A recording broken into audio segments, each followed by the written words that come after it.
Okay. Good morning. I want to talk for just a minute. Last time or time before, we talked about meditation, and we did a little experiential meditation with breathing. There's one thing we don't have to go into a meditation right now. I can just talk you through, and you know what? Let's do.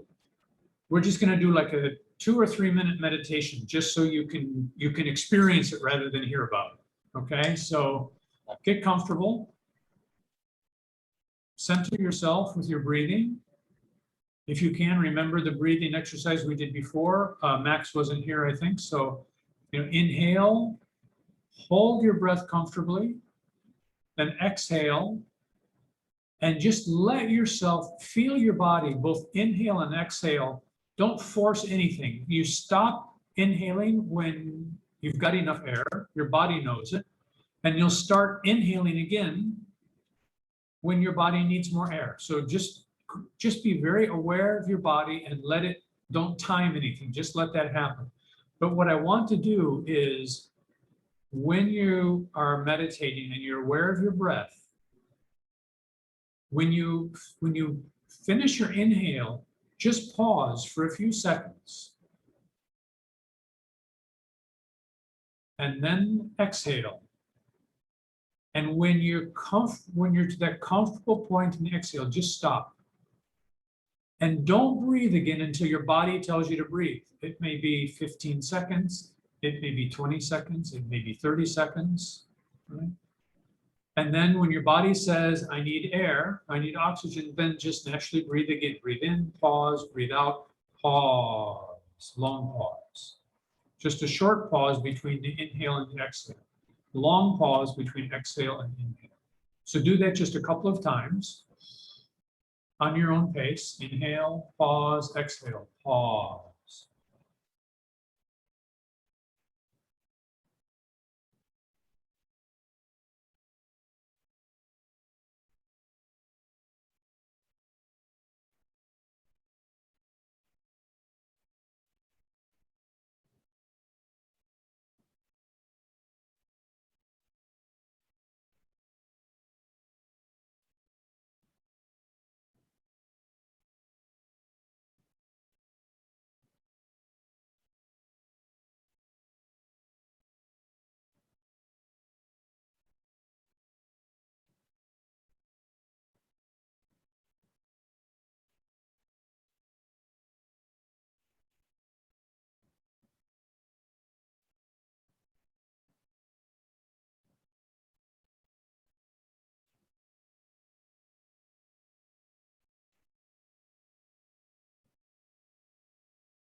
Okay, keep your eyes closed, keep breathing, keep your meditation going.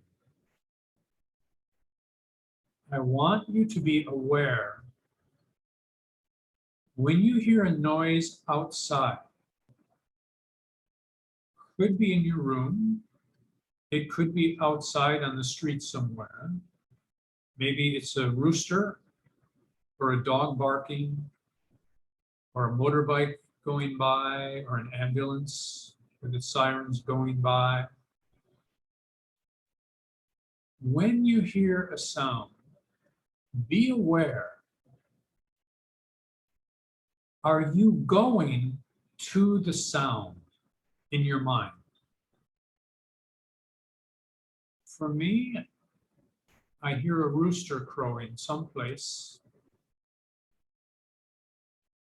and my mind automatically goes out to the location where it interprets the noise to be. I live on the 16th floor of an apartment building, so the rooster is 16 floors below me and a block, maybe 2 blocks away from me. When I hear the rooster, automatically my mind perceives a sound, it analyzes it and labels it rooster, and then it labels it further, rooster out there. And when it establishes out there, the mind automatically searches for it to verify its intelligence.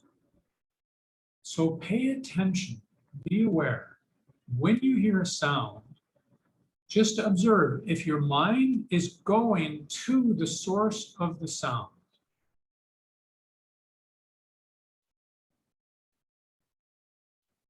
I don't know if any of you have sounds going on in the background. If not, use your memory to recall some sounds an hour ago, the last time you were meditating and you had a thought come up that annoyed you in your meditation. Hopefully, there's some noise outside that your mind will pick up and identify, and see if it's true that your mind goes out to the location of the dog, the rooster, the ambulance, whatever it is.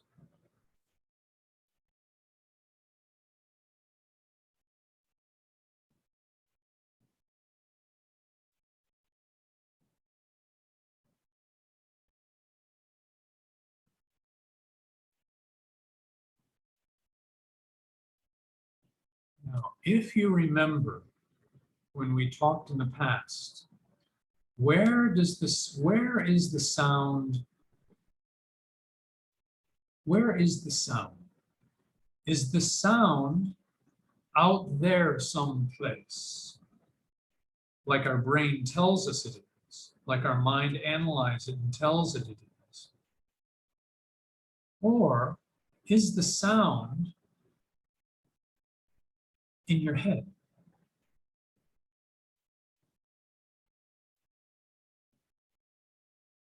Remember that there is no sound until there's an observer to hear it. There may be vibration in the atmosphere, but there is no sound without an eardrum and without a brain to receive the signals from the eardrum and interpret them and say, sound. So the sound is actually in your head. It's not out there someplace. But it's a trick, not intentional. It's the way the mind operates. Is it measures and analyzes everything. And because it lives in a linear dualistic world, it has to measure. Here is where my mind is, supposedly. There is where a dog is that's barking.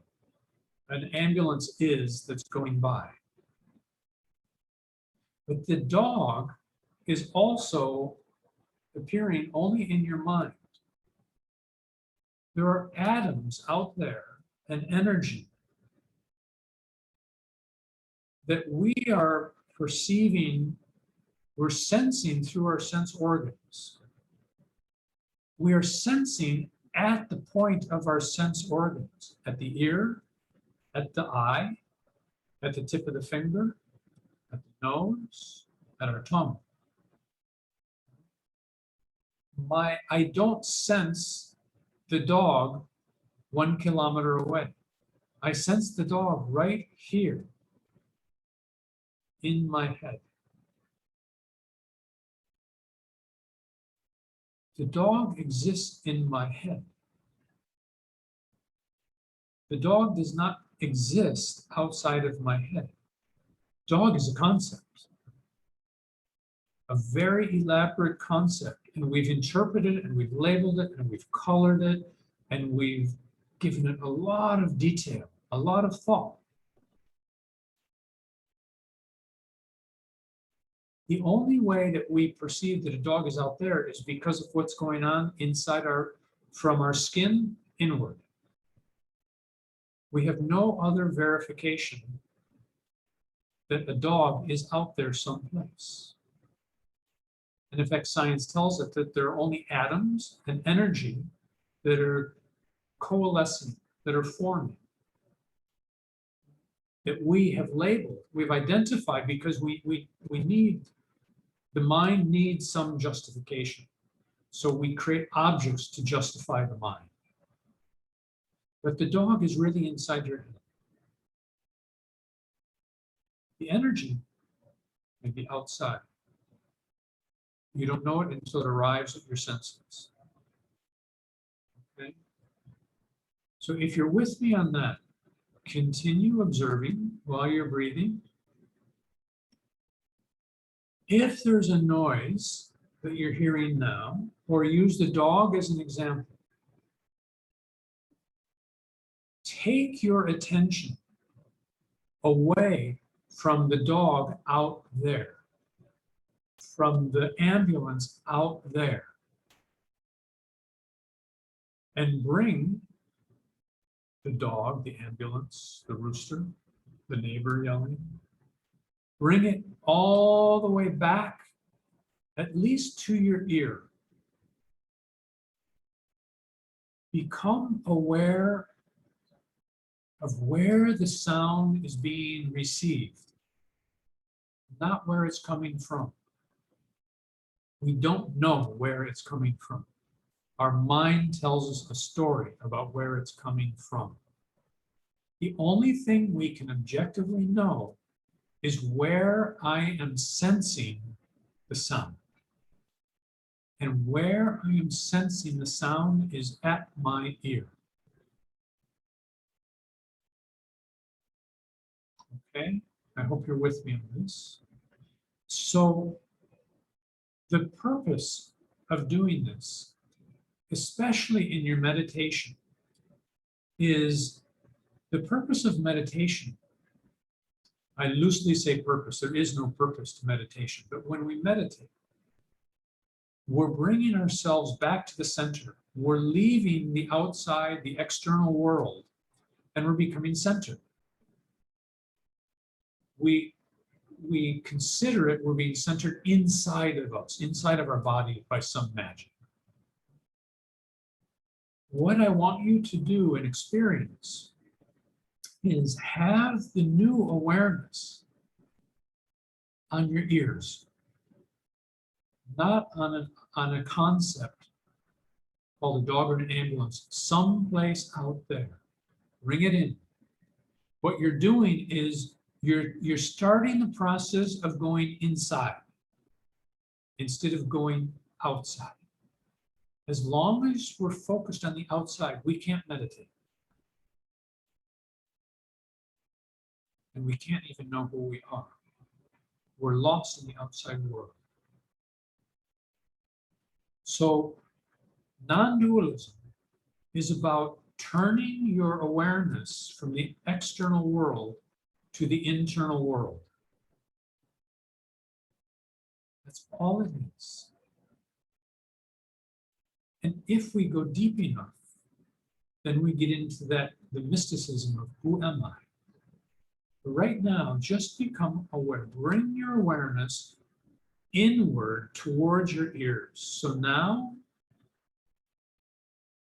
in fact, see if you can actually sense not only the sound, because the sound is actually processed in your head. What your ears sense is vibration, energy.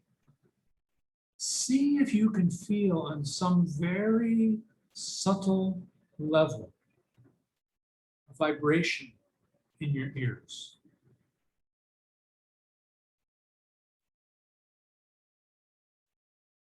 Can I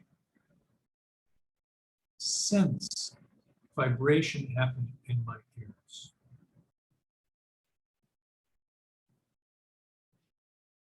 If you're in a nightclub, you can sense the vibration of the music, can't you?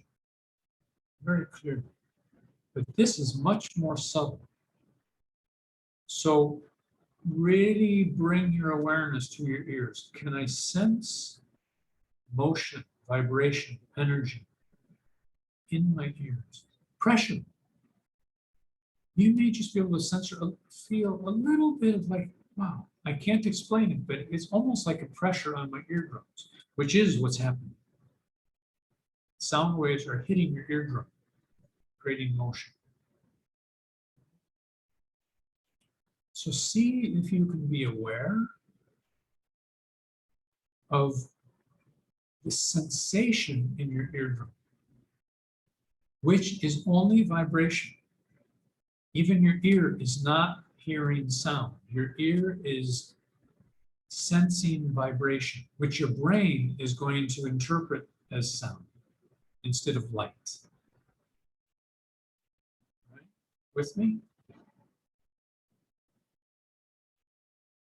If we get no further than that, we've already made a lot of progress because we've taken our awareness that extends kilometers away from us, and we brought it in right to the surface of our body. That's huge progress right there. So just be aware of that. If you really can sense that vibration in your ears, or the pressure,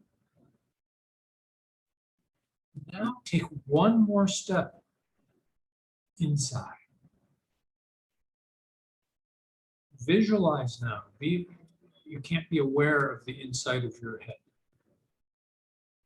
but visualize the inside of your head. Someplace in there is sound. Someplace between your eyes, your ears, and your brain is this magic called sound. It's taken just vibrations and created a whole concept of it. Where is it? It's in your mind. That's why we can't find it, because we can't find the mind. The brain is the tool. The mind is the way it works, the way it shows up. Sorry. See if you can be aware now that the sound of the dog, the ambulance, whatever it is inside your head, in the mind.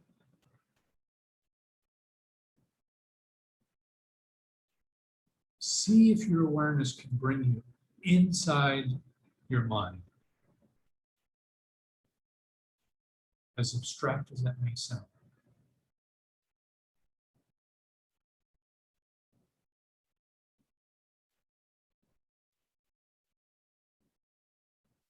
When you do this, and especially the inner part of actually being aware of the sound, is much more difficult.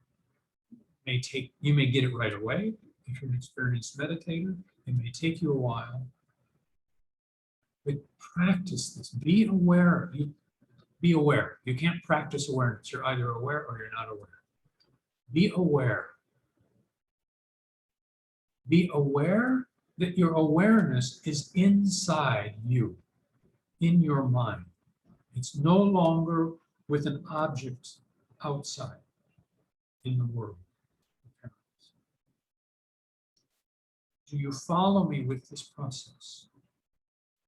What I want you to do is this is a wonderful experience of turning inward. When I talked before about who am I, the self-inquiry, the direct path going inward, even that, it's easy to say the line, who am I? But to experience the awareness, searching for I, is a big trip. It's not easy to do. I think using this technique in your meditation is a wonderful reawakening of your awareness and gaining control of your mind and bringing that awareness back at least to your body and maybe to your mind.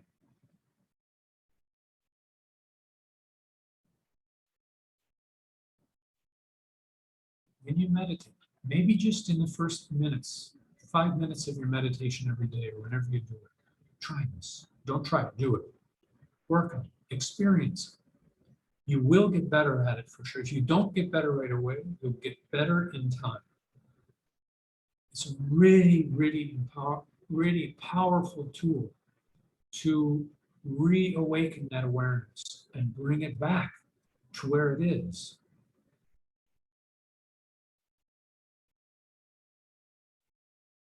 So let's bring this to a close.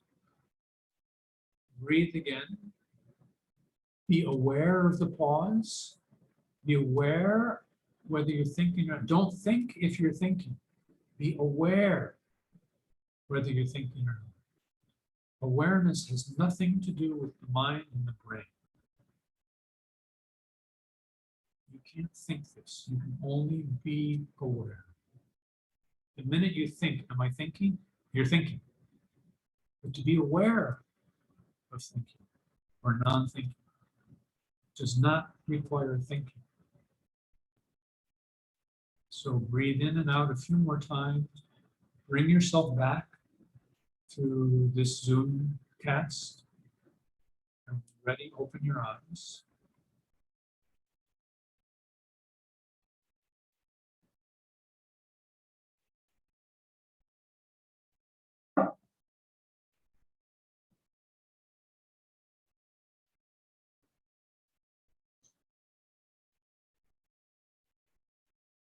Those who don't have your cameras on, give me a little flash of hands or something so I know you're back with us.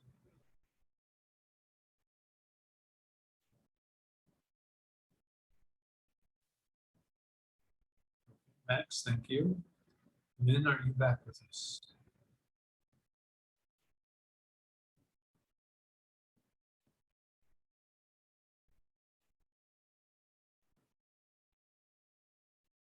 Max, are you back with us? I think the signal was actually from Lynn. I don't know where it showed up where it didn't. Are you there, Max? Birth control to Max. Are you back? Maybe Max is being aware of the toilet right now. Okay, guys. Comments, experiences.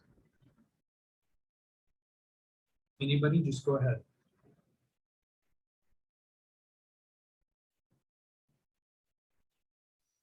Have you experienced this before?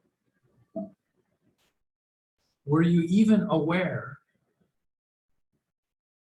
that you've always been going out to the source of sounds?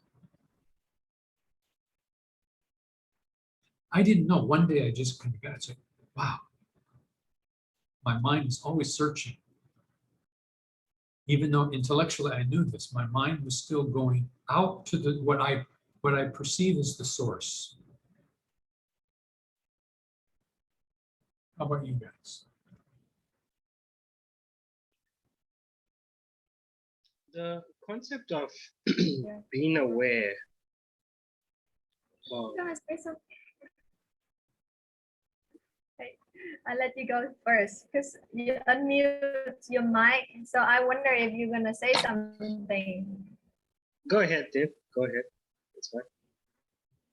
I think it was a very interesting lesson. I didn't really notice. You're right. I've never noticed my mind had that pattern of trying to find the source. And because it has that pattern of trying to identify the source, it assumes that everybody is listening to the same thing from the source. But when I bring my attention to my earlobes, and I also have my fan on, which blow the wind, so I have the sensation on my skin. It works for that too. Yeah, and when I bring back the sensation on every sensation on my body, then I realized that it's only the way my body processes things, and it's very unique experience to me, even though it's the same source of transmitting information and sound or whatever, but the way I perceive things is very unique to me.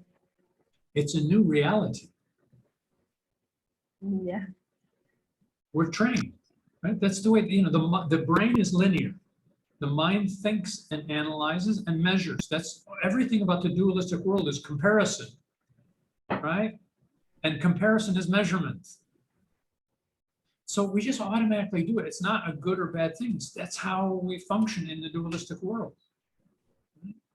But we don't have to, when we have the awareness that that is a projection of the mind, that is not really what's happening, then we gain this tremendous power of awareness that brings us back. Just like, Tin, what you said of the wind on the fan, right?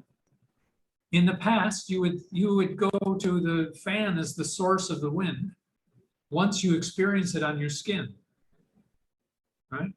The minute that we go to the source of the wind, the fan, we're no longer present. We're someplace else. We're not centered at all. To become aware again of the sensation in your skin and stay with that. Don't go back and forth. The mind is going to say, wait. I need to go back to the source to verify it's still there. Because it's logical. It always has to verify all of its experiences and its perceptions. And if it has to, it'll make up a story that fits itself, that makes sense. So, Tin, you were right on when you became aware of the fan. What you become aware of is the sensation of your body. It could be your skin feeling the air, which is vibration. We call it air. You could be aware of the sound. So it's happening on your skin, it's happening in your eardrum, and your mind is perceiving it. And then your mind runs wild with it. So it's great that while you were doing it, you also were aware of it with another sense. That's really cool. I applaud you for that. I don't applaud you. I think it's great that you have that awareness already, that you were aware of other things just than what I was giving you with sound. Good. Anything else?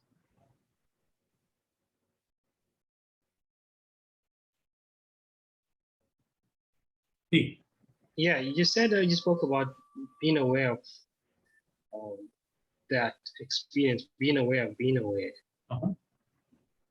So once we have the sensation of the air on our skin from the fan, we just be with that.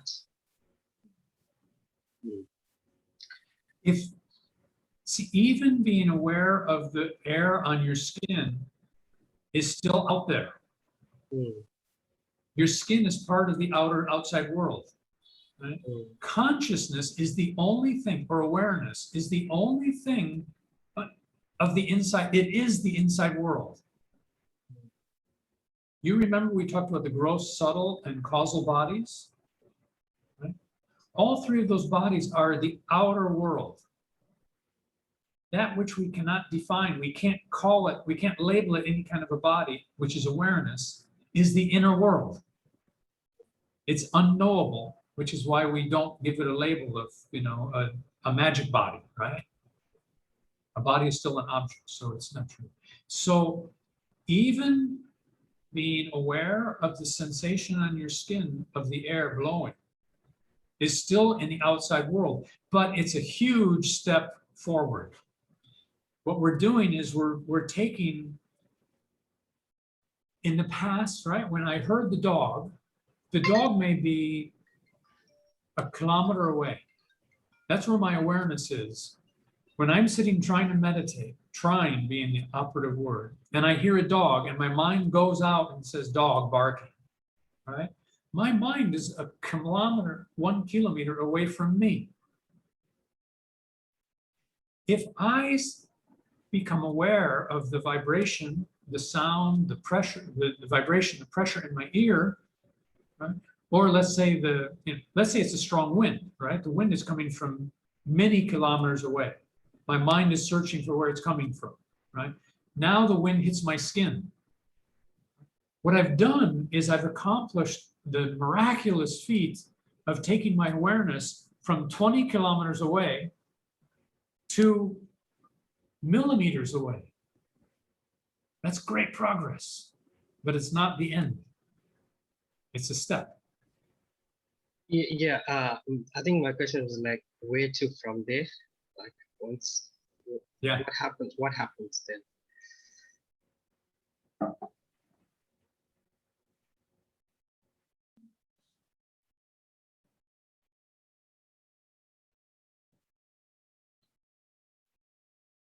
Become aware that someplace in between your ears and your brain, this concept of sound is appearing. There's no location to it. You can't find in that space of my head. I can't find, up there's the sound, it's 2.3 nanometers from here. I can't do that. But I become a, this is where the learning part is important, because I need to become aware. I need to learn these concepts, right? That sound, the dog barking is not real. It's a concept. The concept is just floating around in my head someplace. I can't identify where it is, but for beginner level, we say it's someplace in my head, right? Because we think awareness is someplace, consciousness is someplace in my head. It's not true, but we make a concession to the truth by saying, okay, right now we say it's here in this thing called the head. So where we take it from there is, I know that vibration exists, or I know that energy exists. It appears to me as vibration. So even the vibration is an appearance. It's a perception, right? The only thing actually is energy. But we're going to use the vibration for now, right? Is I need to understand the world. There's a vibration. It hits my eardrums. Right? It goes through my eardrum is the gross organ, right? The subtle organ is this mechanism, magic between the brain, the ear, the neurons that allow the ear to hear. The ear is a tool. The ear, what the ear is designed to do is to receive energy in the form of vibrations.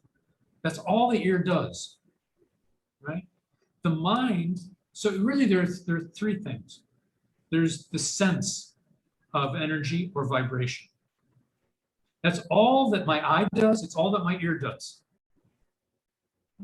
Then because of the neural pathways into my brain, right, and that which animates the battery for my brain, that makes my brain work, I have a perception. I perceive the physical manifestation of vibration in my ear. That's the sensation. Then I have perception. The mind is perceiving. It takes the electrical impulses from my ear to the brain, right? And it interprets them. And it says, I perceive this vibration. It's kind of like the mind saying, okay, ear, I got it, right? It receives the vibration and it perceives it, okay? So first you have sensation, then you have perception, right? Then you have thought, right? The thought is sound. Then I have another thought. Dog. Then I have another thought. Dog barking. Then I have another thought. Dog barking out there. Okay. So now you have the sensation, the perception. I got the signal. Thank you. Then you have the thought, sound. Then there's a fourth part, and that's memory. You store that back in your memory. And now when you have a similar vibration, your mind goes back to your memory. Looks through, up, here it is, pulls it out, looks at the card and says, sound. Sound of dog barking. Sound of dog barking far away. That's what creates the concept. Without any of those, there is no concept. It takes the community of those four things to create your world. That's just gross and subtle, then, right? Yeah. You're not capable of sensing in any form the causal body. Yeah. It's there, but you can't see it, and neither can anybody else. Remember, the subtle body, nobody else can see it, but you can. Yes. Causal, you can't see it, nobody can see it, but it's there. So that's the process. So obviously what you said is, okay, now I've arrived at the first success story. I'm now at my skin. I'm now at my ear. Where do I go from here? This is where understanding of the teachings comes in. Is you have to be aware of how the mind is working, knowing that the mind is also just a concept. You can't, no one has ever proven that the mind exists, but we all know it's there. Yeah. Right? It's unprovable, but it's absolutely known. So you go into your head and you say, I know the sound is here. Now you do what we would call a soft focus. You don't try to pinpoint where's the sound, because you can't, right? But you can soft focus and just consider the whole space of your head and say, within this space is sound. It's non-localized, but I'm going to give it at least some localization of my head right now. So you take that next step is you give up the need to know exactly where it is and what's happening. You let go. You just become aware that you're having an experience. It doesn't mean you're not experiencing sound. It just means you're having an experience that you label sound. But it's not the real experience you're having. But it seems like the real experience to you. So go with that experience. Just say, don't try to deny that there's no sound. Because that's going to be a head trip. Unless you're a guru, right? You're not there. Don't invalidate the sound. Just be with it in silence, saying, sound. Okay, now what's going to happen probably is you're going to say, if you can get past the skin part, right? Past the eardrum. Now you go inside and you go dog barking. Sound of a dog barking. Oh, sound of a fan.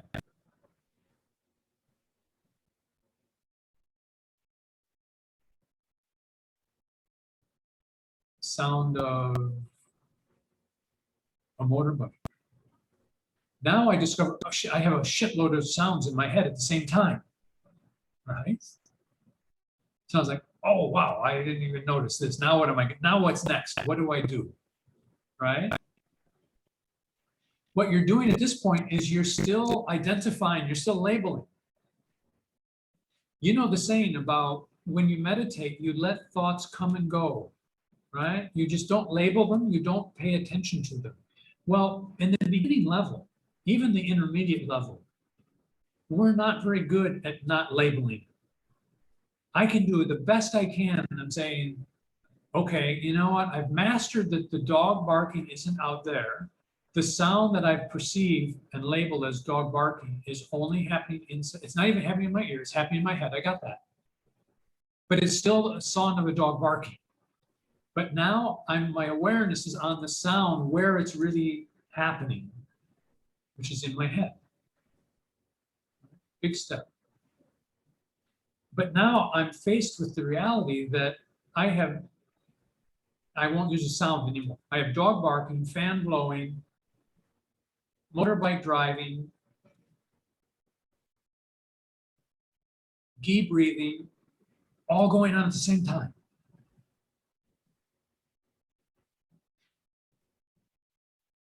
Tell me where in your mind is the sound dog barking?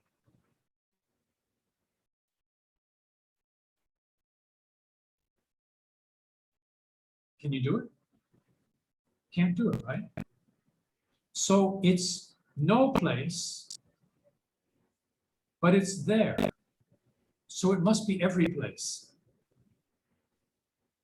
If it has no location, it can't be defined,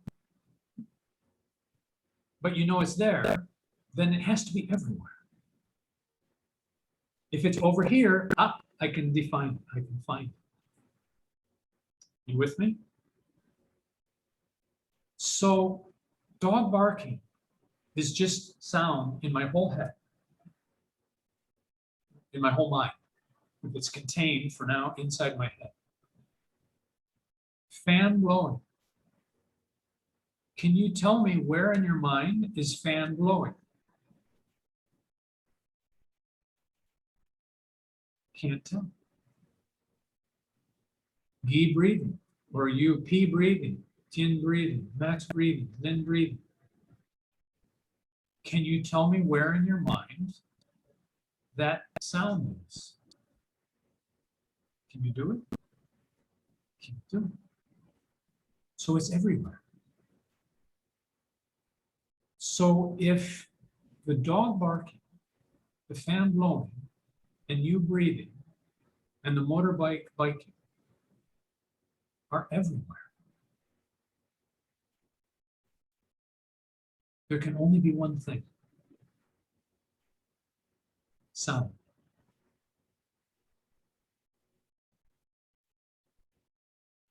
Labels don't work anymore, except sound.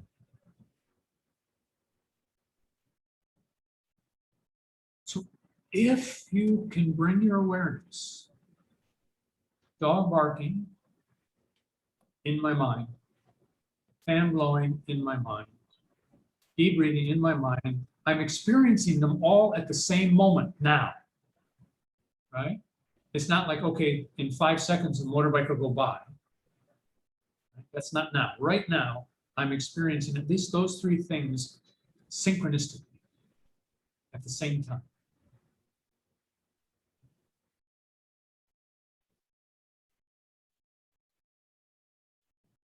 What am I really experiencing? Is there such a thing as a dog? Is there such a thing as a fan? Is there such a thing as me?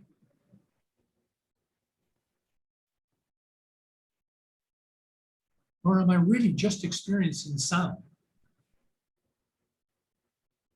Or am I really just aware of sound without labels? There's only sound. There's not sound over here and sound over here. There's only sound. It's non-localized. You can't, it's like a dream, okay? Think about this. When you have a dream, you have you and you have a lion that's chasing you, and you have a jungle, right? Unknown caller.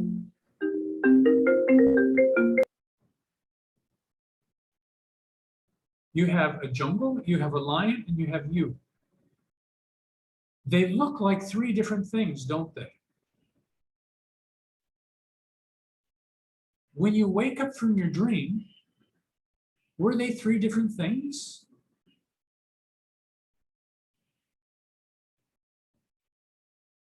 They were all in your mind. They appear to be, I'm over here, the lion's over here, and the jungle is behind me. But the reality is it's just in my mind. There's no separation between me, the lion, and the jungle. In the same way, in my mind, there's no separation between dog, fan, and Guy.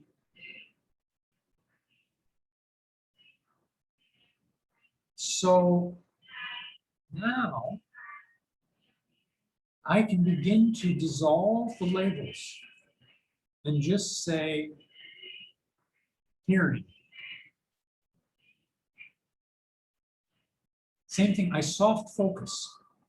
I'm not paying attention to the dog, to the fan, or to me. I'm just experiencing hearing.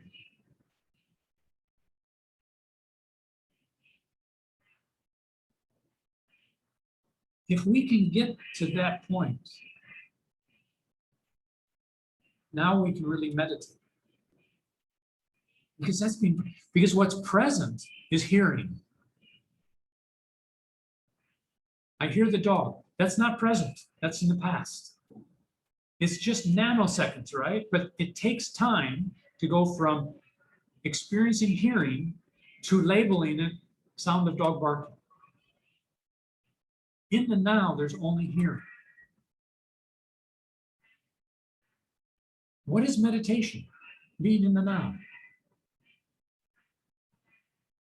We say, you know, when you're peeling potatoes, meditation is you don't think about God. You just peel the potatoes. Reality is there's just peeling going on. There's not even a potato. To be truly now, I'm just peeling. I'm doing the movement of peeling. That's meditation. That's what we're after. When we get there, we start the ability to find out who am I. Because I've dropped labels.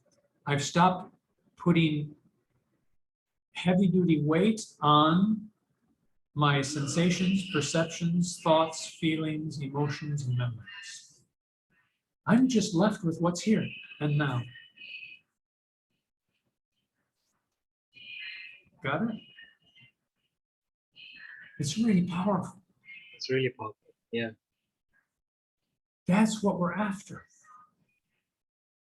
That's what it's about. But as long as our mind is, as long as we're trapped in those perceptions, in the thoughts, the analysis, and the memories, right? We're stuck in the world outside me. Me is what's here and now. Anything else is not me. All of those, the sensation, perceptions, thoughts, feelings, emotions, memories, are really not in the now. We think they're the now because if we try to measure them, the distance between them is so small that the distance dissolves, but it's there. Really being now and here, I don't even know who I am. I lose my own identity, which is what meditation is. Meditation is becoming one with everything. No longer any division. Everything is here and now. Because in infinity and eternity, there is no location. In infinity, you can't pick a moment in infinity. In eternity. In infinity, you can't pick a location someplace in space. You are nowhere and you are everywhere.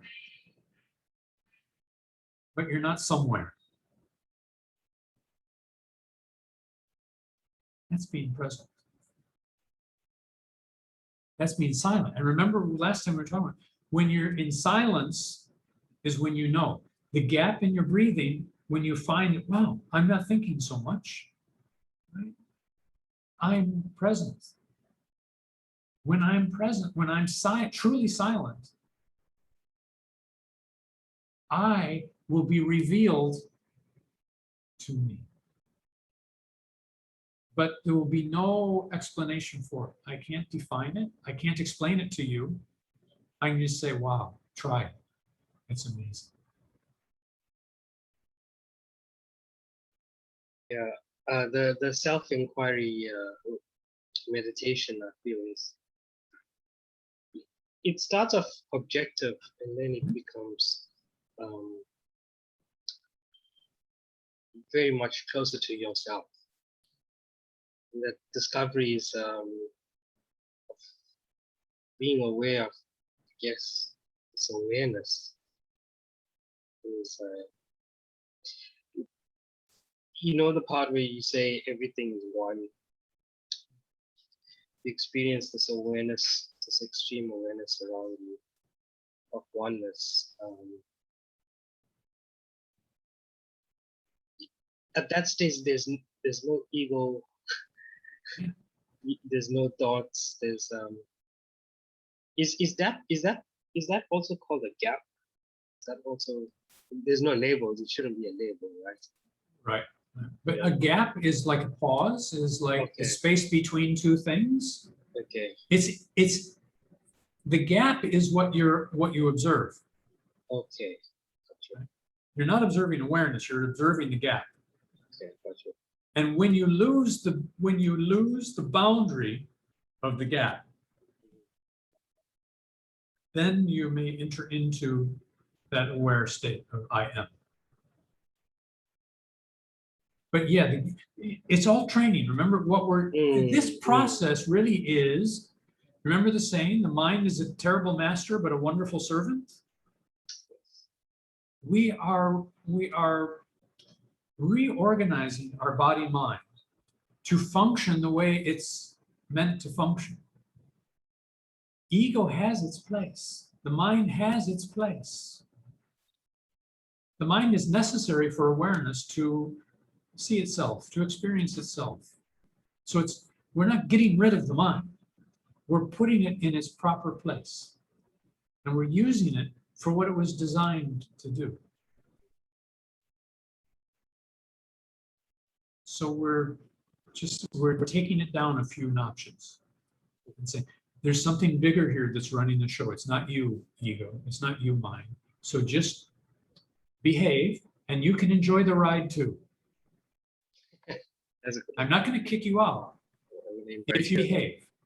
If you sit, put your seatbelt on, you can come on the ride with me. It's a good one. Yeah. It's also so the silent sitting, which is the physical practice of it, of sitting down and silencing itself, is I don't know. Yeah. So how do you take this to the mundane activities that we do? How do you take this teaching and then apply it in our normal day-to-day life? Yeah, how do you kind of incorporate that? Great question, because all of this is worth nothing if we try to avoid our mundane daily life. Non-dualism isn't about stopping our daily life. It's about interacting with it, being aware of it, and responding to life instead of reacting to it. Reacting to it is life is in control of me. Responding to it is I am in control of life, so to speak. So what we do is, you know, if it's late at night, right? And you're walking down the street and all of a sudden a dog very loud starts barking really ferociously at you. Right? You don't say, it's only happening in my head. Because we are in the world. You move out of the way. We still behave the same way, but you know, most of our day is made up of these things that maybe they don't have real significance to us. They're just event response, event response, event response. If the dog scenario, right? You're walking down the alley at night and a dog starts barking. You're aware of the dog and you're aware of you. You're going to step around from the dog. But you don't have the thought, I hate dogs. The difference is that now you know, first of all, you understand that the dog and the dog biting you, right, is all the dualistic world. And it really doesn't matter to you, the you that's in the silence. But it sure as hell matters to your body. So you do what's appropriate for your body. You move out of the way. If the dog bites you anyway, your world doesn't fall apart. You get on your motorbike, you ride to the doctor's office or the hospital, and you get it taken care of. But you're not stressed out about it. You don't have all these thoughts of hate and anger towards dogs and other animals that look like dogs and the neighbor that owns the dog, right? You don't create a story. You're only with the event. There is an experience. A dog barked and then bit me and I'm bleeding. That's my experience. What happens is I create all these other experiences in my mind of fear and anger and hate and drama, right? You know, if you're super stressed out, right, you're going to take the wrong roads to the hospital that you've taken 10 times before. You know exactly where it is. But when you're out of your mind, which really means when your mind is like just running crazy, right? You can't even find the damn hospital. If you were calm and you understand that, okay, my body has a problem. And my body is the tool that I am experiencing the world. My body is the tool that awareness is experiencing the world. I have an obligation to my body to take care of it because it wasn't my choice to be a body. So I have a duty to my body. I have a duty to the world to still respond to the world as a citizen of the world, as a human being. But I am driven, so to speak, by the center. I'm driven by the deep, deep, deep awareness that the dog didn't bite me. And even if my body dies, it's not the end of the world, is it? It's the end of my body, but it's not the end of awareness. So if I really believe, if I really have a conviction that I am not my body, my mind, then I'll still take my body and my mind to the hospital, but I won't be stressing about it all the time. And I won't get angry with the doctor when he makes me wait 5 extra minutes. And I won't get angry with him when it hurts what he's doing to me. I just respond to life from that center. That center is peace. That center is love. Is it like you taking control of the steering? No. There's nobody to take control. You give the control up. Okay. You just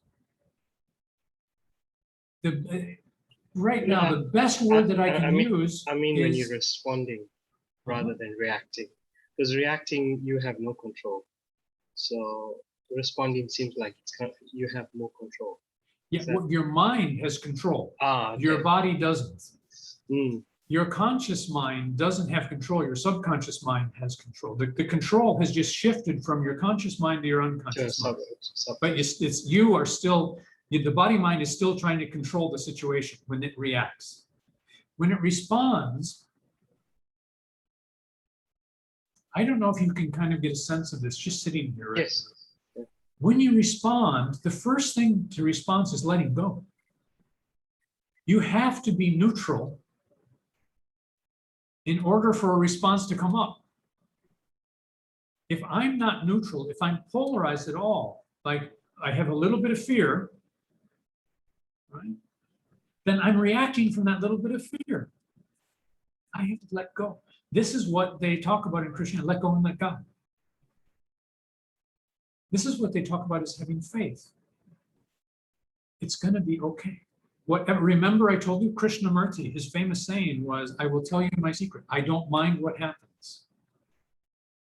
If the dog bites Krishnamurti, he will still go to the doctor or the hospital, but he doesn't mind the experience. The experience has nothing to do with who he really is. When I realize and I'm aware that who I really am is not that the dog bit, now I'm just the observer of it, right? It's like if I'm walking with you and the dog bites you,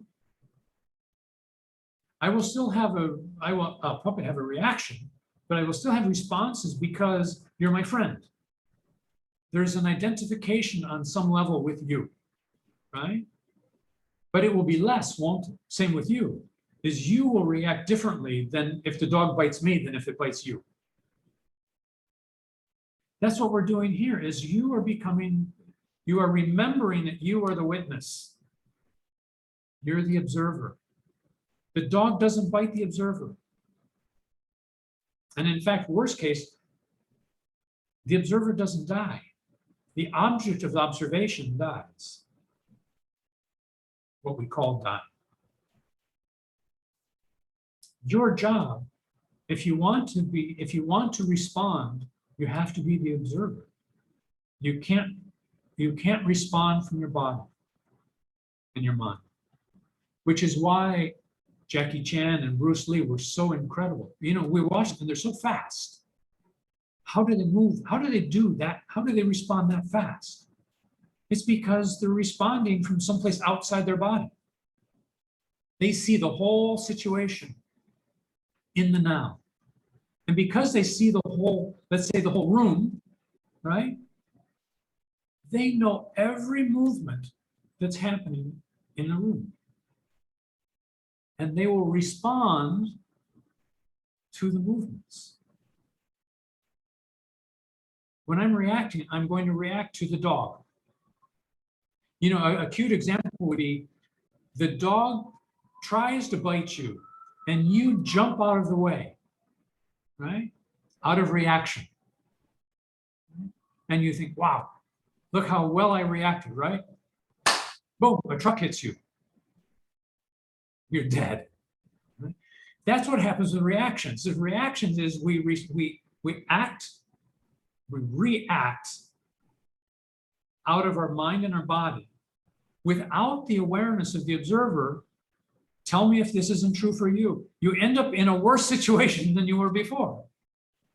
Why? Because you're reacting, you're not present. Bruce Lee would never end up in a worse situation than he was before. He's always ahead of whatever event happens, because he's not identified with any event, including the event he calls himself, Bruce Lee. You have to become the observer in order to respond. Anything else is going to be a reaction. It might be something really small. You might think, wow, I'm really good at this now. I'm only a little bit angry, right? But you're still reacting. If you want to change how you go through life, how you experience life, the internal experience. You have to become the observer, the witness. And you can only do that by letting go of what you're identifying as important. And you don't, that is not something you can control. That's something that you let go of control and it happens. That's what synchronicity is. I don't control synchronicity. Synchronicity happens when I stop controlling and I let whatever is in the room happen. Then the right things happen at the right time. And my life works really well.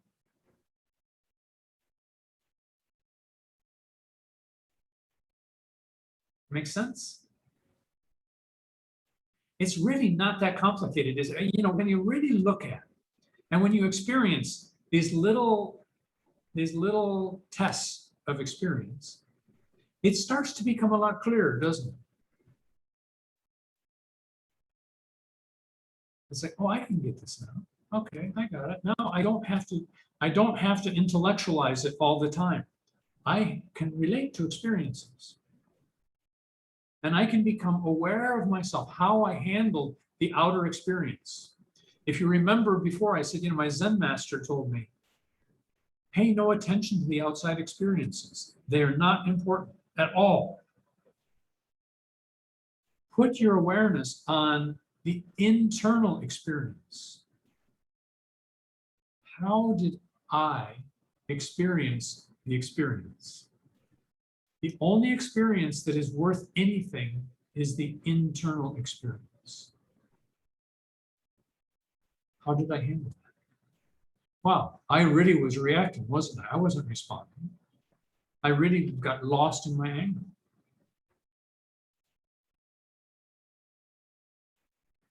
That's the experience to be aware of. Because with that awareness will be growth.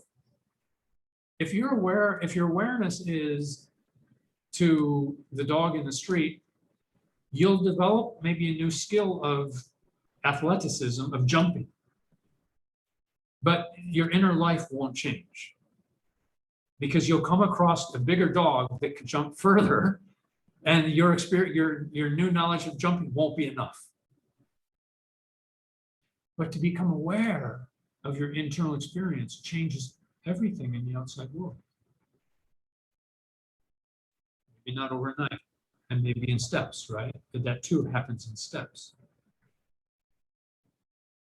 But do you see the significance? Why it's important to be aware of the experience inside, not the external experience? Make sense? Can I ask, like, how can one have faith in just letting go of control? No, you can't ask that. Just joking. Can you say that again? I want to be really clear on the question. Like, how can one have faith, or like trust that if one lets go of control, that is, I guess, the right thing to do? Okay, I'm going to do a tired old question now, but I want to go further than that, okay? Who is asking the question? Yeah, my ego. Your mind, your ego, right? Yeah. See, your mind, faith will never make sense to your mind. I can never give you a good explanation that your mind is going to say, oh, wow, I got it. Okay, I'll let go now. Ain't going to happen. The question is, you know, in Zen they say, wisdom is not getting the answer to the question, it's getting rid of the question. I cannot answer your ego with any answer that will have any good impact on your ego, that will make it lay down and say, okay, from now on, I just have faith. See, faith isn't an experience. Just like love isn't an experience, is it? I love you. That's an experience, but that's really not love, Mhm. right? We call that love, but it's a very immature thing that we call love. To say, I am love.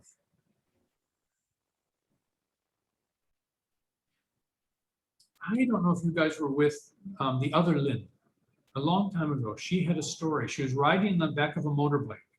And one day she had this strange sense, and she really couldn't describe it. The only thing she could say is, I was sitting on the back of the motorbike, and all I was aware of was love. I don't know why. I don't know when it started, and then it was gone. I can't explain it. It doesn't make any sense. But I had a sense of love that I've never had before. Faith is the same thing. See, you just have to let go. You don't have to understand why you have to let go. And if it's safe to let go, you just jump. You give up. Because aren't you tired of the games? Aren't you tired of relying on your mind, of your belief systems? It really doesn't work very often, does it, Nick? For any of us. How often are we frustrated by our reactions, by our trying to control the world? I'm going to end world hunger. I'm going to give my life to ending world hunger. If I've really identified with that, I'm going to be miserable because I'm never going to end world hunger. As much as I try from good intention.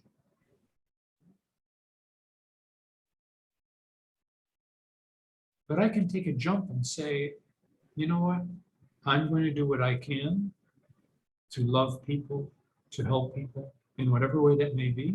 And I have faith that that's enough for me to do. I don't need to know the outcome.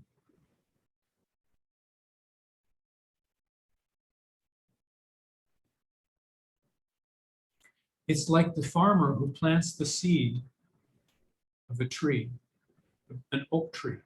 It's going to take 100 years for the oak tree to mature. He's 60 years old already. He's never going to see the tree. But he does, he plants the seed anyway. He's let go of wanting to see the tree in its full majesty. It's not important. He knows the tree will become this wonderful. He has faith that the tree will become this incredible thing. And he does it for somebody else.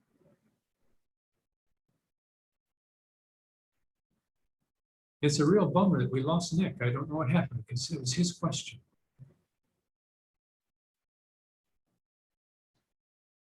It's like swimming.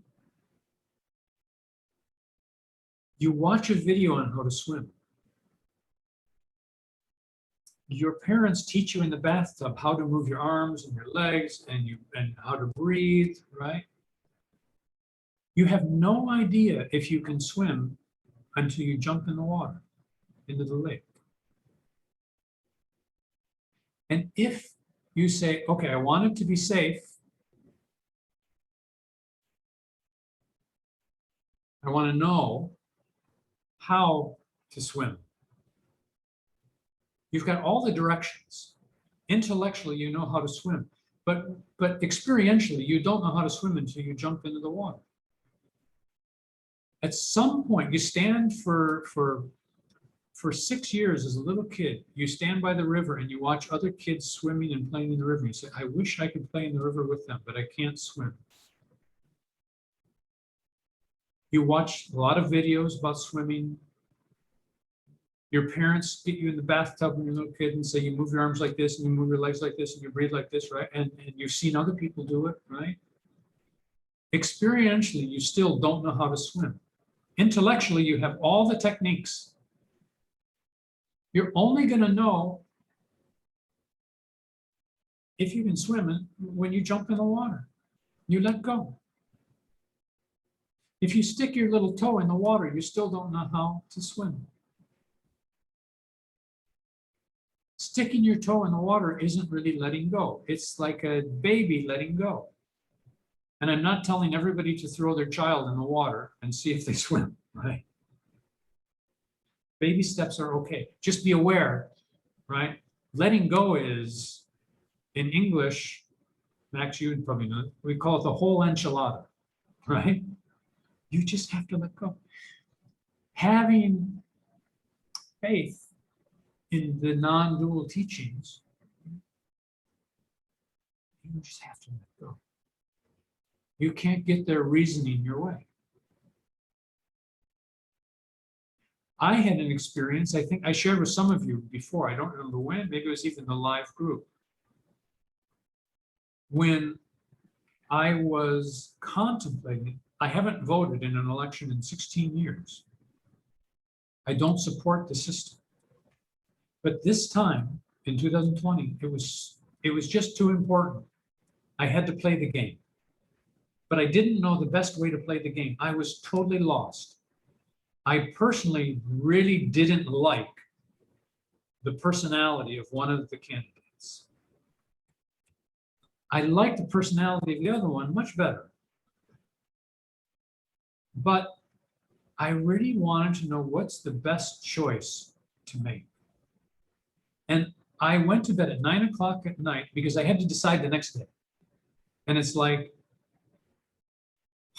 how am I going to figure this out? How am I going to figure this out? How am I going to figure this out? How am I going to figure this out?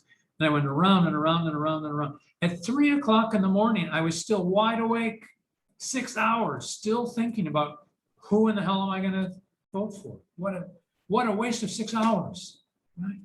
But I was so stressed out. I've never had a panic attack in my life. And I didn't have one then, but it was like I could imagine what a panic attack would be like.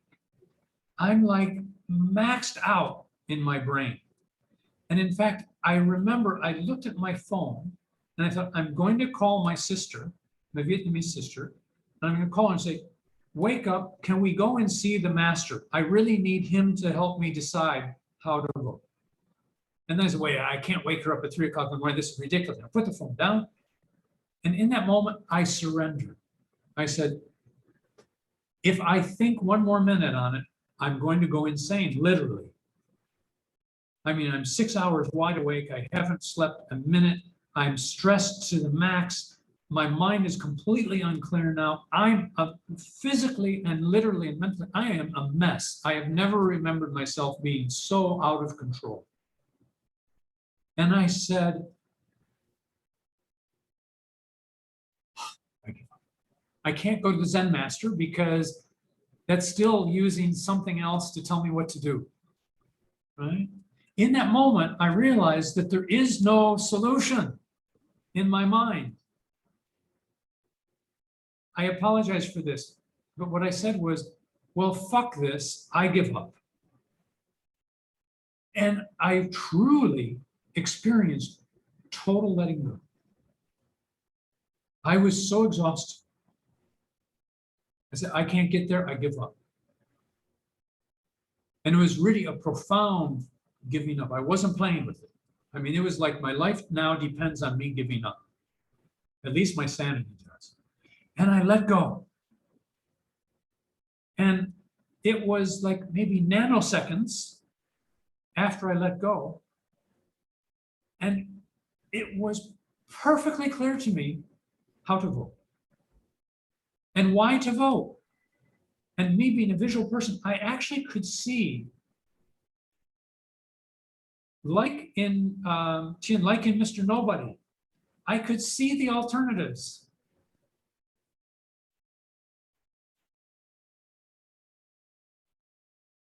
Now I'm an adult. The little boy in Mr. Nobody, he was put in the middle of an impossible choice for an 8-year-old boy. I'm a grown man. It wasn't an impossible choice for me. But in that moment of really letting go, I had the answer. It didn't come from my mind at all. It came from just being present. Now, I gave up trying to control anything. And it was so powerful and so clear. Even now, I can feel this energy rising in my body and this was 8 months ago, 9 months ago. No, November, 9 or 10 months ago. I'm aware of, perspiration on the palms of my hands right now. It was really powerful, but it just was that I had faith. I can't even say I had faith. There was no choice that I was willing to make beyond stop choosing. And I call that faith, but it's not an act of faith, it's becoming faith. I think that would be the answer to Nick, is how do you know that it's okay? How do you know when, right? It's not an act, it's not an action. Faith is the same thing as love. You can call it love, God, faith, peace. That's just pure awareness. That's being. If nothing else, that's being. It's not doing faith. It's not doing love. It's not having love. It's not having faith. It's being faith. I let go to me. The me that I sense is way bigger and way smarter than this little me. Make sense? Lynn, you have a comment? I see your hand up. Hi. Hello. Yeah, sorry, I turned off my camera as my kid run Oh. around a lot. It's okay. Hello, everyone. So I don't have any comment on Nick's, but I do understand him about letting go. For me, it's not easy, right? Like I realize that because I have Guy, and he's been my mentor for a very long time. I have practiced Buddhism for a long time too, but then my mind become to have the notion of letting go. Like in a situation, I find myself stuck or I find myself angry, and my mind often have the notion, oh, you have to let go. He say this or he say that, or my I remember my like my Zen master often say only in the moment, and my mind like is bombarded with the notion of live in the moment. You can and you will have peace. And I realized that my mind can also play a game with the notion of letting go. I don't know with the experience with you guys is different or not, but then yeah, of course I have a few glimpses. Not that I cannot be peaceful all the time, but I have some few glimpses of being free or being loved. But at that moment, my mind doesn't have the notion of letting go. And from my experience, I even don't know why I could be in that state of love or true love or peace. Yeah, I just say it's a few glimpses. I couldn't be in that state for a while. And when my mind came up and asked, oh, what's this? Oh, what was that? And that feeling disappeared. So I just share a little bit about how can my mind make up the notion of letting go, about peace, about love, and also it is what is it? Like a barrier or a place that can a veil that can actually I can trap myself into those notions too. Okay, thanks for listening. That's all. Oh, thank you. Yeah, that's perfectly. You know why it's so difficult? Because that's our conditioned mind.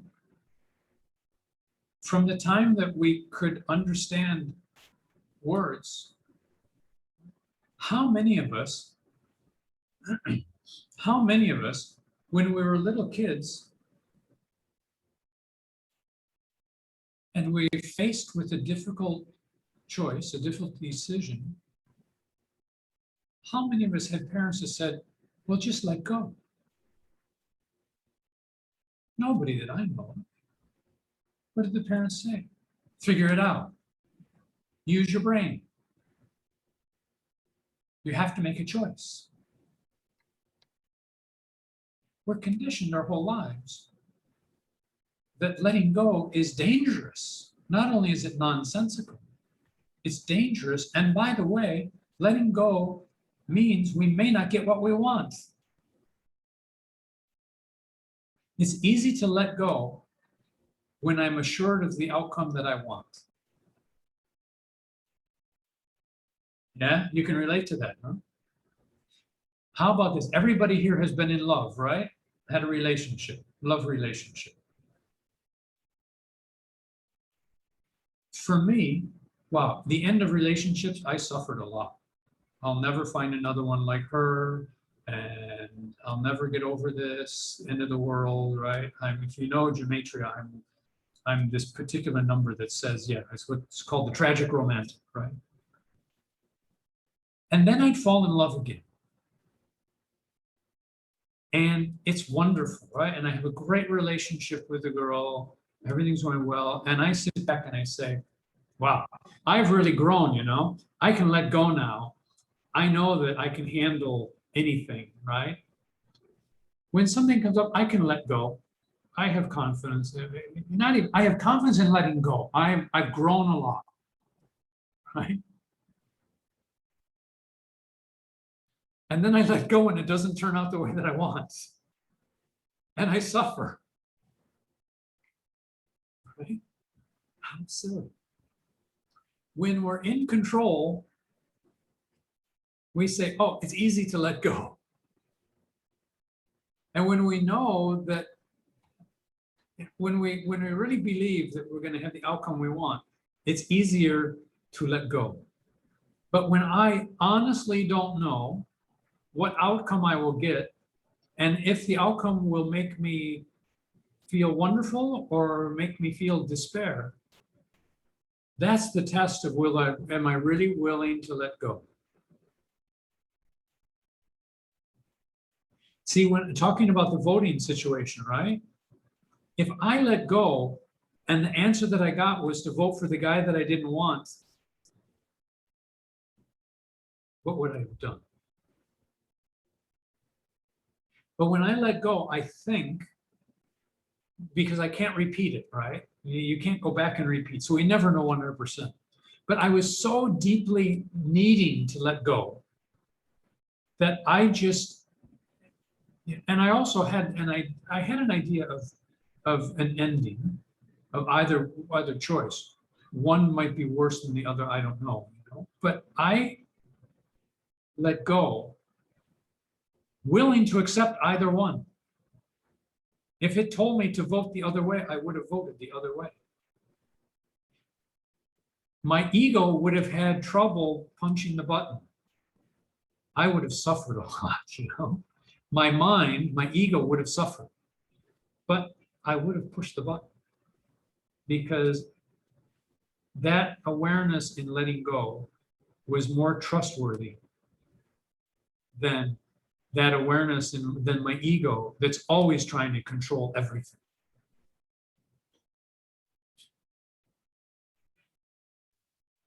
Is it almost like not caring? No. Because Big difference. It's there's the a- opposite. Yeah, it's I mean, there's these inclinations that come up sometimes, like about desires, and then like, oh, what if I don't care about it? I did the same thing, you know, it's the same reaction. It's not about not caring. It's about not being attached to what happens. In fact, when you come from that standpoint of letting go, you will care more, but it'll be a very pure, it will be a non-ego-centered caring. It will come from that place of love.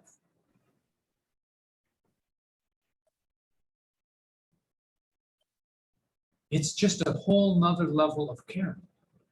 It's an awakened caring rather than an identified, attached caring about an outcome that will please me or displease me.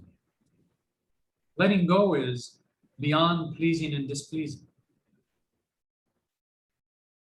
And when I'm beyond gratification, then I can be really caring.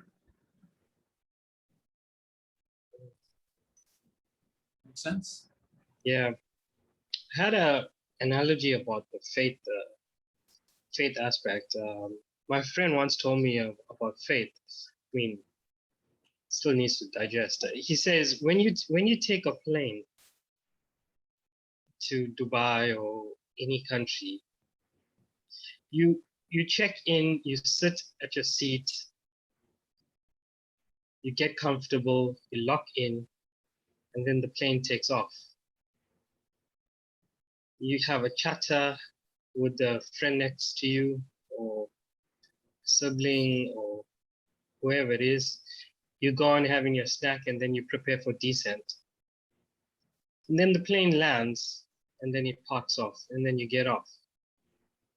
From the time the plane started off to the plane landing, you never questioned anything about the pilot. You never knew his career credentials. You didn't know his name. You didn't know where he's from, whether it's a male, whether it's a female. Most of the time, you just sit in the plane, takes off, and then it lands. And you just knew that you're gonna get to your destination by just knowing that alone made you feel comfortable. But yeah, he explained that if you really like having issues with faith, you've got to almost surrender to that level when you just take a plane like it's just normal. Be aware of what your faith is in. The experience of the plane, it's a very good practical experience, right? You had faith that the plane was going to land and you were going to get off the plane and you was going to land where you wanted to go. But did you have faith?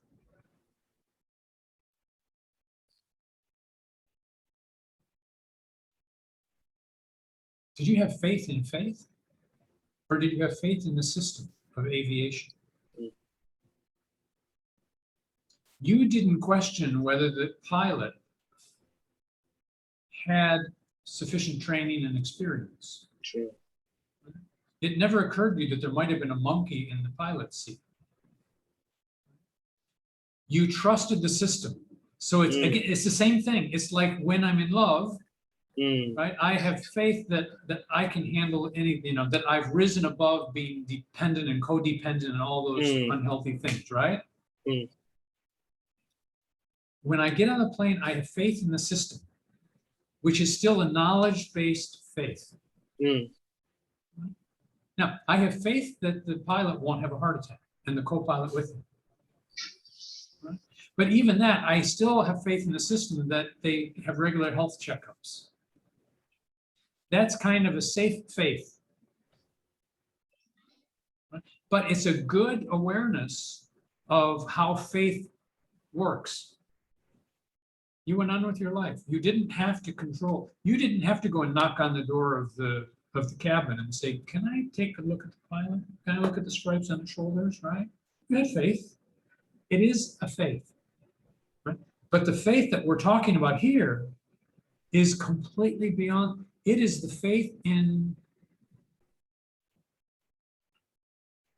It's the faith in the non-dual teachings. Right? It's the faith that there is only awareness. And that awareness, there is nothing that can happen in awareness that is not awareness, that is apart from awareness. If I let go, which we call faith, or if I use the words instead, let go. If I let go and just accept awareness is aware. It may not turn out the way I want, but it's the way it is. That's what we might call blind faith. blind faith is used in a negative term. But in reality, the faith that we're after is blind to my mind. But it's with my third eye, if you want to call it that, right? It's with my inner seeing that allows me to have faith, because my inner seeing knows awareness. Can't explain it, but it knows awareness, and it knows that there's nothing wrong in awareness. There's no disaster in awareness. There just is in awareness. And if I can have faith in that is, then I don't need to require a particular outcome. I can still be happy when I win the lottery, but I'm just as happy if I don't win it. That's the difference in the faith. We have a faith in a system. It's just like, if you need heart surgery, right?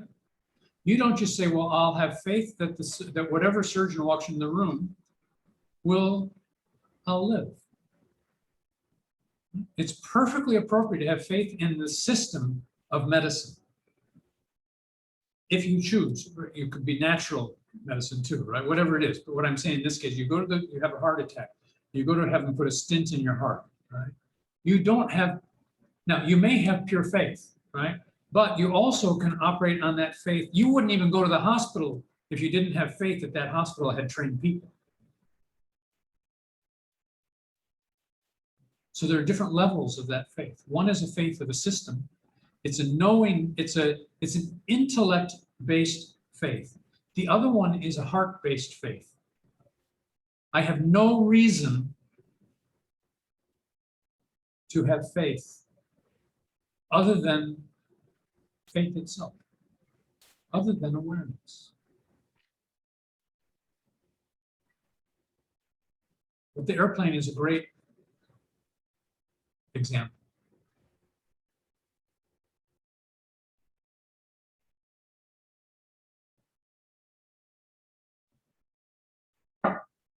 Anybody else, comments?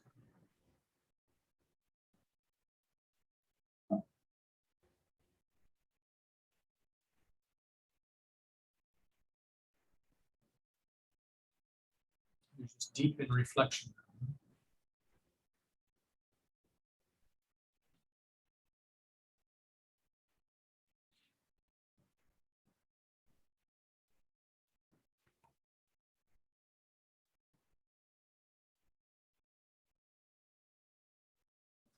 Know what the mind is. Non-dualism, the direct path is, who am I? Right? The small deviation from the path is, who am I not? Because most of us can't go straight to who am I without sitting 6 years in meditation nonstop and being inside a hut and never seeing another person, all of that. So we take a deviation. It's still on the path. It's who am I not?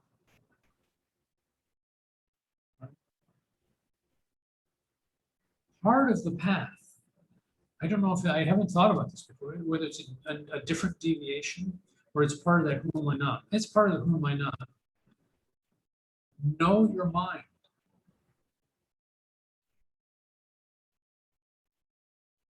See, you think that you have reason to trust your mind because you depended on it all your life. You've bought into the idea that your mind knows how to take care of you, and it knows the world.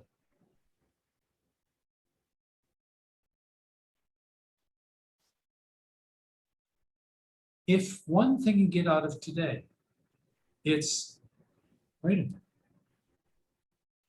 what really is my mind?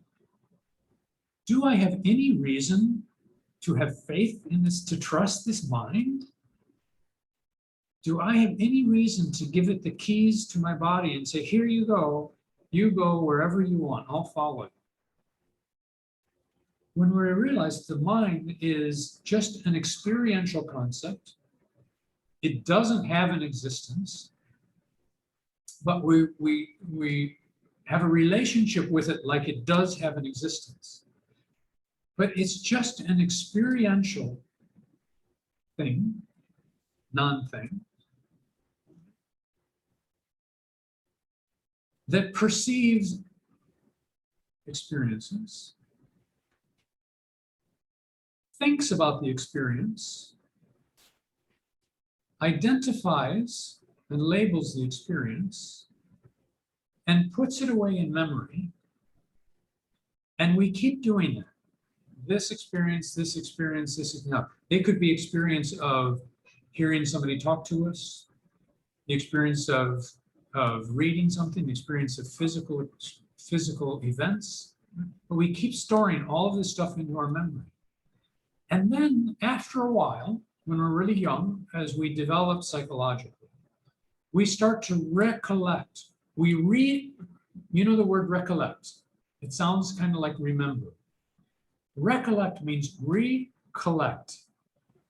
We collect all of these memories again, and we say, here I am. This is me.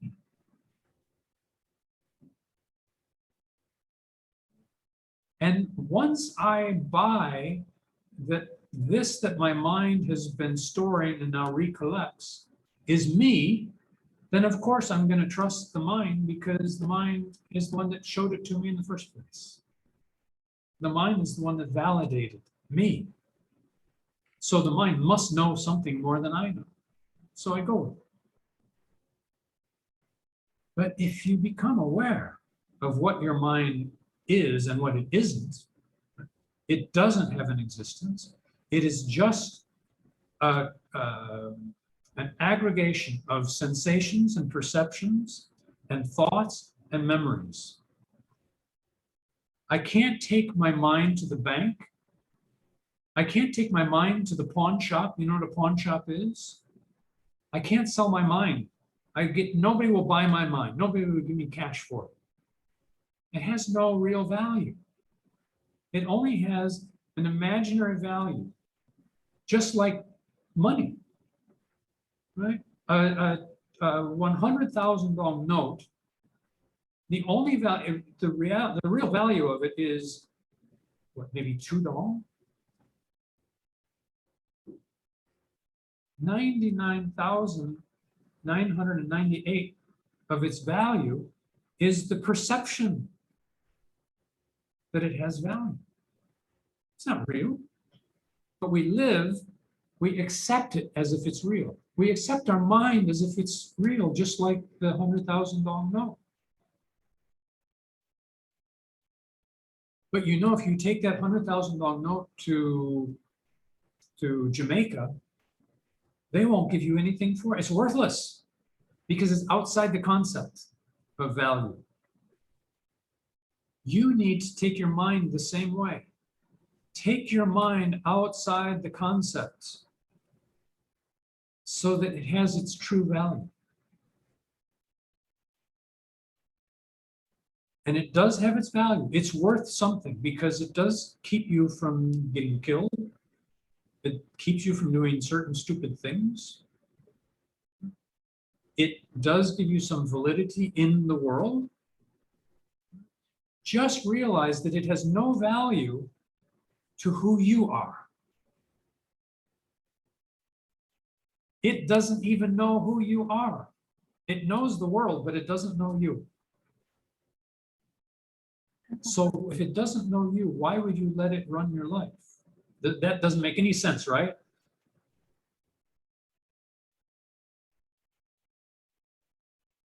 It's like, if my teacher doesn't know who I am, then I'm certainly not going to let my teacher tell me what to do, how to behave. It's a silly idea. Realize that your mind is just a concept. And it's actually a self-verifying, it's your mind that made up the mind. It's this weird thing, right?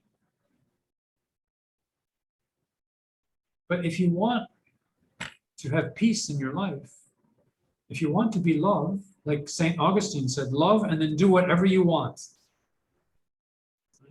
We worry about what are we going to do, because we're coming from this mind that has to have a reason for doing it. St. Augustine, what he said is just be love, just love. And if you can love, then whatever you do will be okay with life. May not be okay for you. You may give up your life to serve life. Love and do whatever you want. Be aware and do whatever you want. It's the same thing. Somebody has to go make lunch. Yes. Thank you for the class today. It's so awesome. I thought that, yes, the mind is not real, but it's my mind who understands, who helps me to understand this concept. Yeah. So There anyway, is- we have to explain, we have to use the mind as the mechanism to explain. As a step to go, like you have to know it so that you can dump it. Yeah. That's a good analogy. What, you're going to be stuck with your mind for a long time. With the out of control mind, it takes a long time to put it in its place, unless maybe you have some shock event happen in your life, right? And then you just wake up. Right? But for most of us, it's a slow process. So what you do in the meantime is whenever you have an event in the outside world and you feel stress, anger, fear, anything that you call a negative reaction, pause and say, who am I? I am the observer. You'll have to do this mechanically in the beginning, but with practice, it will start, because even when you do it mechanically, there is something in you. If you sit perfectly still and quiet right now, you know you're aware, even though you can't describe it. You can't justify it, you can't rationalize it, you can't explain it, but you have a sense. Even when you mechanically make the effort to be the observer, there's going to be something, that a little bit of a light that goes off and says, yeah, this is right. I really am the observer. So whenever you're in those moments, become the observer. So what? The dog isn't about to bite me. I'm the observer. I'm going to look at the environment, at what's happening, and I will respond as like if I was a bystander. If I was somebody else, I was go to the right, right? Let you be the observer and say, go to the right. Don't let your mind tell you go to the right. I will say it in anger. The observer will say it because they care about it. The observer, who is you, doesn't want you to suffer. When you get caught up in the moment in this real world, remember to be the observer. And remember to not only be the observer of your body, but an observer of your mind or your ego. Say, okay, mind, what are you doing? What games are you playing that have nothing to do with me? You're an imposter. You're making me look like an idiot. I'm going to start paying attention to when my mind wants to do something, I'm going to step out and say, let me look at what my mind is doing. If you just do that, you'll make huge growth. Go make lunch.